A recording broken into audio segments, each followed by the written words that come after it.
ہم سے یہ صرف میرے گھر میں جو پڑے ہیں یا ہمارے گھر کے ارد گرد جو شیلز ملے ہیں، جو میری زمان پاک کے گھر کے اندر جو شیلنگ ہوئی ہے، میں یہ آپ کو اس لیے دکھا رہا ہوں کہ یہ کل دوپہر سے میرے گھر کے اوپر حملہ ہے، اور یہ شیلز جو آپ دیکھ رہے ہیں یہ صرف جس طرح میں نے کہا اس گھر کے اندر، یعنی میرے گھر کے اندر یہ وہ شیلز ہیں جو گھر کے باہر ہیں اس کا ہمیں کوئی اندازہ نہیں. وہ ساری سڑک کے اوپر ساری رات صبح تک، اور ابھی جب میں آپ سے بات کر رہا ہوں پھر شیلنگ ہو رہی ہے، پھر ایک اور حملہ ہو گیا.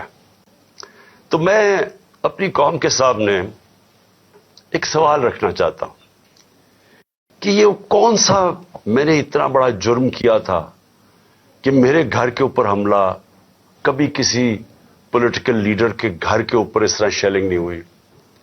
اور وہاں عورتیں تھیں، ہمارے نوجوان تھے، ان کے اوپر جس طرح اٹیک کیا گیا، اس کی کوئی تو کیا وجہ تھی؟ میرا جرم کیا تھا؟ جرم یہ تھا، ذرا میں آپ چاہتا ہوں غور سے سنیں میرا جرم کیا تھا.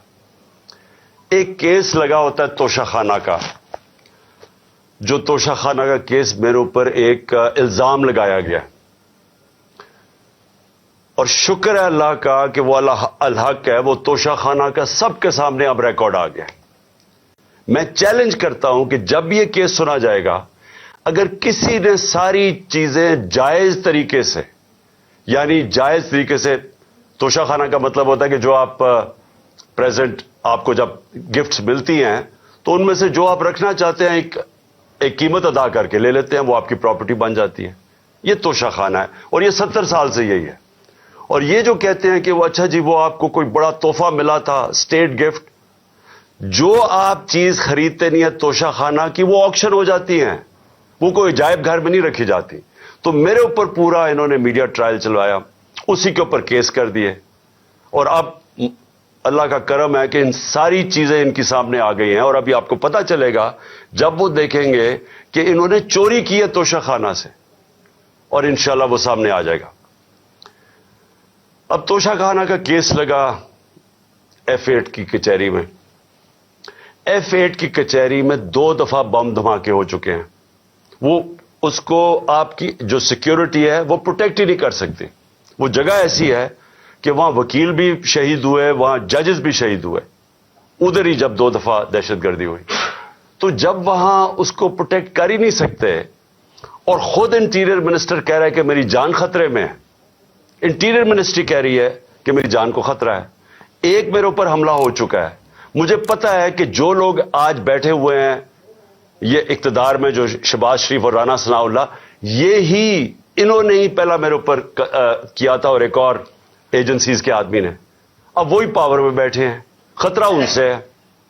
تو میں ایک چیز مانگی کہ مجھے سیکیورٹی دیں ادھر جانے کے لیے، اور اگر سیکیورٹی نہیں دے سکتے تو میرا ادھر کر دیں کیس جدھر مجھے سیکیورٹی ملتی ہے. جب سے میری ٹانگ ٹھیک ہوئی ہے میں 2 دفعہ ایک لاہور ہائی کورٹ گیا اور ایک اسلام آباد، کوئی سیکیورٹی نہیں تھی، کوئی پروٹیکشن نہیں تھی. اور پھر میں واضح کر دوں کہ یہ انپریسیڈنٹڈ ہے کہ ایک ایکس پرائم منسٹر کو قاتلانہ حملہ ہوتا ہے، اس کے بعد اس کو سیکیورٹی نہیں ملتی. اس کے لیے اس وجہ سے ہم نے عدالت میں گئے ہوئے ہیں کہ ہمیں سیکیورٹی دو، اور اس جج نے میرے اوپر وارنٹ نکال دیا. اب یہ وارنٹ کیا ہے؟ جس کے لیے پولیس آئی ہوئی تھی. میں یہ ذرا سارا آپ کو سمجھانا چاہتا ہوں کہ یہ جو ساری ابھی بھی شیلنگ ہو رہی ہے، یہ پولیس کا اور کوئی کام نہیں ہے، پوری فوج کی فوج آئی ہوئی ہے، رینجرز آئے ہوئے ہیں کہ اس طرح کوئی دہشت گرد یا زمان پاک میں بیٹھا ہوا ہے. وارنٹ صرف یہ تھے کہ آپ کو پولیس عدالت میں پیش کرے، یہ ہے وارنٹ. اس عدالت میں اس لیے نہیں جا سکا کیونکہ سیکیورٹی کا ایشو تھا. عدالت نے پیش کرنا، یہ پولیس نے وہاں پیش کرنا تھا. رات کو جو پریزیڈنٹ ہیں لاہور ہائی کورٹ کے بار کے اشتیاق خان، انہوں نے شورٹی دے دی، ان کو میں نے آتھرائز کر دیا، انہوں نے شورٹی دی کہ وہ جو میرا اپیرنس ہے ہائی کورٹ میں وہ گارنٹی کرتے ہیں. 18 کو انہوں نے شورٹی دے دی میں ہائی کورٹ میں پریزنٹ ہوں گا. تو جب انہوں نے شورٹی دے دی تو وہ پولیس آفیسر جو مجھے اریسٹ کرنے آیا تھا اس کو شیورٹی مل جاتی، وہ کیس اس کو انتظار کرنا چاہیے. تو میں نے فیصلہ کر لیا کہ میں عدالت جا رہا ہوں، اس لیے تو وہ آیا تھا مجھے اریسٹ کرنے. اور یہ قانون ہے، یہ جو کوڈ آف کرمنل CCP جسے کہتے ہیں کہ کوڈ فار کرمنل CRPC، جو کوڈ ہوتی ہے جو جس کے تحت یہ قانون بنا ہوا ہے، اس کا سیکشن 75 کہتا ہے کہ یہ اگر کر دیں تو پولیس آپ کو اریسٹ نہیں کرتی. تو وہ رات لے کے پھر رہا اشتہا خان یہ اب شیورٹی، اور پولیس والا ہی نہیں مل رہا. وہ کیوں نہیں مل رہا؟ کیونکہ انہوں نے فیصلہ کیا ہوا تھا میرے اوپر یہ اٹیک کرنے کا. اب یہ میں آپ کو دکھا رہا ہوں کہ یہ صرف شیلز نہیں ہیں، یہ گولیاں آپ کے سامنے ہیں. یہ گولیاں چلائی انہوں نے یہاں. یہ گولیاں چلانے والے ایک آدمی کو عدالت میں پیش کرنے کے لیے نہیں آتے. ان کے عزائم، یہ جو اوپر سارے بیٹھے ہوئے ہیں جنہوں نے پہلے ہی مجھے قتل کرنے کی کوشش کی تھی، ان کے عزائم یہ نہیں تھے کہ عمران خان نے یہ عدالت میں، کہ وہ کہہ رہے کہ میں پہنچوں گا، اس کے باوجود یہ حملہ کر رہا، اور ابھی تک حملہ ہو رہا ہے. ان کا مقصد کچھ اور ہے. لندن کے اندر پلان بنا، وعدے کیے گئے نواز شریف سے. وعدہ یہ کیا گیا کہ اگر ہمیں بیک کریں گے تو میں آپ کو یہ کر کے دوں گا، جس میں عمران خان کو جیل میں ڈالوں گا، PTI کو ختم کروں گا، نواز شریف کو سارے کیسز ختم کروں گا. یہ پلان تھا پورا. یہ پلان بڑی دیر سے پتا ہے، میں بتاتا جا رہا ہوں آپ سب کو. اس پلان کے تحت یہ گیم چل رہی تھی. کیوں میرے ورکرز اس طرح، جس طرح انہوں نے یہ دفاع کیا، زبان پاک کی، میں تو کیا ان کو 2 دفعہ کہا، میں نے کہا دیکھو یہ میں کوئی انتشار نہیں چاہتا، میں چاہتا ہوں میں چلا جاتا ہوں، بیگ میرا پیک تھا. لیکن سارے کارکنوں کا کیا مسئلہ تھا؟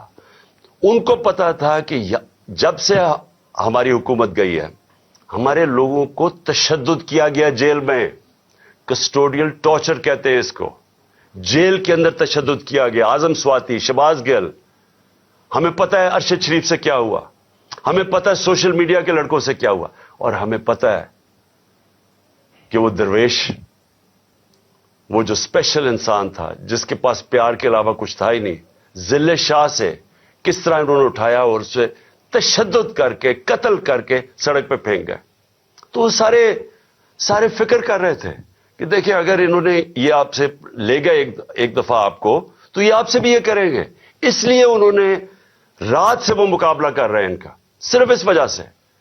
سو میں آج یہ پوچھنا چاہتا ہوں، میں وہ جو اپنے آپ کو نیوٹرل کہتے ہیں ان سے پوچھنا چاہتا ہوں کہ مجھے یہ بتائیں کہ رینجرز کو بھیجنے کا کیا کام تھا؟ میرے دیوار کے اوپر رینجرز چڑھ رہے تھے، اندر آنے لگے تھے. یہ میں کون سا جرم کیا کہ رینجرز کو یہاں اٹیک کروایا میرے پہ؟ اور جب رینجرز اور ہمارے لوگوں کا آمنا سامنا ہوگا تو کیا کوئی قوم سمجھے گی کہ ہماری اسٹیبلشمنٹ نیوٹرل ہے؟ اور کیا یہ کرنا چاہیے کہ رینجرز یعنی فوج کو اور عوام کا آمنا سامنا کروانا چاہیے؟ جب TLP آ رہی تھی اسلام آباد کی طرف تو مجھے تب آرمی چیف نے کہا تھا کہ ہم بالکل فوج کو سیولینز کے سامنے نہیں لے کے آئیں گے. تو اب کیوں آ رہی ہے؟ کیا وجہ ہے؟ کون سا جرم ہے؟ کیا جرم کیا میں نے؟ اور کیا وجہ ہے کہ اس طرح کی بے دردی سے، جس طرح کا ابھی تک سب کو یہ جو شیلز مارے گئے ہیں، گولیاں چلائی گئی ہیں، یعنی یہ کیا جمہوریت ہے؟ کیا ہم نے کبھی ہمارے 3.5 سال میں کبھی کسی کے اوپر 3 لانگ مارچز دی، پروٹیسٹ تھے، کیا ہم نے کبھی کسی کے اوپر یہ کیا؟ تو یہ کیا وجہ ہے؟ اس کے پیچھے کیا ہے؟ ہم سب سوال پوچھ رہے ہیں، ہم سب حیران ہیں کہ اس سب کا مقصد کیا ہے؟ چاہتے کیا ہے؟ کیا یہ وہ ساری وہی ایک تسلسل ہے کہ کسی طرح تحریک انصاف کو دیوار سے لگاؤ، لیکن اس سے بھی زیادہ عمران خان کو مائنس کرو بیچ میں سے، اس لیے پکڑنے آئے تھے؟ اور دیکھیں، میں آج اپنی ساری قوم کے سامنے کہہ رہا ہوں کہ دیکھیں، میں نے پوری کوشش کی ہے جب سے میری گورنمنٹ گرائی گئی ہے کہ کوئی میری وجہ سے اس ملک میں انتشار نہ ہو. ہم نے سارے پرامن 70 جلسے کیے، سب پرامن. جب کوئی انتشار کا وقت آتا تھا، جب انہوں نے اسی طرح ہمارے اوپر ظلم کیا 25 مئی کو پچھلے سال، میں نے کینسل کیا, میں نے اس کو ختم کر دیا دھرنے کو, کیونکہ مجھے ڈر تھا کہ اب انتشار کی طرف جا رہا ہے. اس کے بعد 26 نومبر لاکھوں لوگ جمع تھے وہاں اس وقت پنڈی میں. ہمارا پلان تھا اسلام آباد میں جا کے دھرنا دینا, لیکن جب میں نے ماحول دیکھا جو انہوں نے پولیس 30,000 پولیس جمع کی ہوئی تھی, تو مجھے پتا تھا پھر یہ تو جان کے چاہ رہے کوئی کلیش ہو, تو میں نے وہ کینسل کر دیا. ہم نے 8 مارچ کو ایک پرمیشن لی ہوئی تھی, انہوں نے ہمیں شام کو پولیس نے پرمیشن دی تھی کہ اپنی الیکشن ریلی جو ہم نے اپنی 30 اپریل کی الیکشن کے لیے کرنی تھی, پرمیشن ملی ہوئی تھی, روٹ اپروو تھا. صبح لوگ آ رہے ہیں اور دیکھ رہے ہیں پولیس کھڑی ہوئی ہے اور پولیس کے جتھے کھڑے ہوئے ہیں اور لوگ ریلی کے لیے آ رہے ہیں, اور ایک دم پتا چلتا ہے کہ دفعہ 144 لگا دی جاتی ہے. کس وجہ سے؟ الیکشن جب ڈیٹ اناؤنس ہو جائے, آپ الیکشن ریلی کے خلاف دفعہ 144 کیسے کر سکتے ہیں, وہ بھی کیئر ٹیکر گورنمنٹ. اور اس کے بعد شیلنگ شروع ہو جاتی ہے, جس طرح اب آتے ساتھ اس شیلنگ, ڈرانا, دھمکانا, مارنا, اور اس میں ضلع شاہ کا جس طرح قتل کیا گیا. تو اس کے بعد جب اگلے دن ہم نے وہ کیا, پھر سے انہوں نے جب بین کیا, اور ان کا خیال تھا کہ ہم پھر سے ریئیکٹ کریں گے, میں نے پھر کینسل کیا, کیونکہ مجھے پتا تھا ہمارے لوگوں کو غصہ تھا جو ضلع شاہ سے, سب اسے پیار کرتے تھے. تو اس لیے ہم نے کینسل کی, ہم نے پوسٹ پون کی تاکہ کوئی انتشار نہ ہو. اب مجھے بتائیں, رات سے جب مجھے پتا چلا کہ اچھا یہ وارنٹ آ گئے ہیں تو چلے میں شیورٹی دے دیتا ہوں, وہ بانڈ سائن کر دیتا ہوں میں اس کے ساتھ, اشتیاق خان کے ساتھ, پریزیڈنٹ لاہور بار ہائی کورٹ بار ایسوسی ایشن. تو پھر کیا چیز رہ گئی تھی, کیا وجہ ہے؟ ابھی تک حملے ہو رہے ہیں, عدالت کے اندر ہمارا کیس پڑا ہے, عدالت میں ہم گئے ہوئے ہیں اسلام آباد میں اور لاہور میں, اور ابھی تک یہ شیلنگ رینجرز نے پھر اٹیک کر دیے. اور مجھے ابھی بھی نہیں سمجھ آئی کہ میرے گھر کی دیواروں سے کود کے اندر آ رہے تھے, کیا کوئی کمانڈو ایکشن کرنا تھا کہ عمران خان کو پکڑ کے لے جانا تھا؟ یہ کیا مذاق کر رہے ہیں اس ملک کے ساتھ. اور میں آخر میں افسوس سے کہنا چاہتا ہوں کہ دیکھیں, یہ ملک کو ادھر آپ لے کے جا رہے ہیں, اور جو بھی اس وقت پاور میں بیٹھے ہیں, میں آپ کو یہ بتا دوں کہ ملک کو ادھر لے کے جا رہے ہیں کہ یہ میرے ہاتھ سے بھی چیز نکل جائے گی. اب یہ جو لڑکوں نے, یہ تھوڑے سے تھے, جس طرح انہوں نے وہاں کھڑا ہو کے ٹیئر گیسنگ سب کے باوجود, اتنی بھاری پولیس کی نفری اس کے سامنے کھڑے ہوئے ہیں, صرف اس خوف سے کہ چیئرمین کو اٹھا کے لے جا کے یہ پھر جیلوں میں تشدد کریں گے. اور خوف یہ ہے کہ انہوں نے قتل کرنے کی کوشش کی تھی اور یہی اب جیل میں لے کے جا رہے ہیں. کسی کو اعتماد نہیں ہے ان مجرموں کو, یہ جرائم پیشہ لوگ ہیں, کسی کو ان کے اوپر اعتماد نہیں ہے. تو میں سوال یہ پوچھتا ہوں کہ جو اس وقت اقتدار میں بیٹھے ہیں, جو پاور میں ہیں, جو پاور کنٹرول کرتے ہیں پاکستان کی, اور وہ یہ نہیں ہے یہ جو رانا ثناء اللہ اور یہ جو شہباز شریف ہے جن کے پاس پاور ہے, کیا کوئی فکر ہے آپ کو پاکستان کی؟ کیا آپ کو فکر ہے کہ یہ ملک جا کے در رہا ہے؟ کیا آپ کو فکر ہے کہ میں اگر آپ جب بھی مجھے پکڑ لیں گے کیا ہوگا؟ جیل میں چلا جاؤں گا, زندگی موت اللہ کے ہاتھ میں ہے, عزت ذلت اس کے ہاتھ میں ہے, کیا کر لیں گے آپ؟ اور زیادہ پارٹی طاقت میں آئے گی, لیکن اس کا جو نتیجے میں جو رد عمل آئے گا وہ کیا فائدہ ہوگا پاکستان کو؟ کس کو نقصان ہوگا؟